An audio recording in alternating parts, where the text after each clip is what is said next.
नमस्ते friends, आपलं सर्वांचं स्वागत आहे। आत्तापर्यंतच्या भागामध्ये काय घडलं ते आपण पाहूया। बाळूमामाच्या नावानं चांग भलं। आत्तापर्यंत आपण असे पाहतो की मामा कर्नाटकमध्ये येतात। त्यांना हलसनप्पांनी सांगितलेलं असतं की कर्नाटकला काही तू जाऊ नकोस, ते तुझ्यासाठी काही चांगलं नाही। पण मामा त्यांच्या भक्ताचा शब्द दिलेला मोडत नाहीत। ते कर्नाटकात येतात आणि तेथील लोकांची गारणं सोडवू लागतात। हे सर्व त्या चंडापाला काही आवडत नाही व त्याला असं वाटू लागतं की आता त्याची सत्ता जाणार।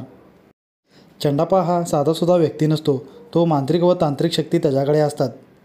चंडापा एके दिवशी मामांच्या मेंढरांची तोंड बांधतो। त्या मेंढरासनी ना चारा खाता येतं ना पाणी पिता येतं। हे पाहून तळ्यावरील सर्व लोक रोडू लागतात व चक्क मामांच्या डोळ्यातून सुद्धा पाणी येऊ लागतं व तेव्हापासून ते काहीही खात नाहीत।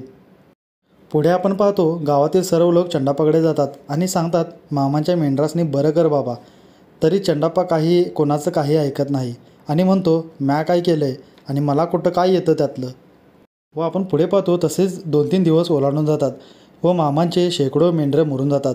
तरीसुद्धा चंडापा त्याला काहीही फरक पडत नाही व त्याचं जादूटोणा करणं हे चालूच असतं। चंडापाचा भाऊ दुर्गाप्पा हा म्हणतो, हे सगळं तू कशापायी करत आहेस आणि का करत आहेस, आणि त्याच्या हातात जोडतो, पाया पडतो व म्हणतो, मेंढरासनी तेवढं बरं कर। तुला हवं असेल तर माझी जमीन घे, सगळं काही घे, पण मेंढरासनी तेवढं बरं कर। पण चंडापा कोणाचं ऐकत नाही।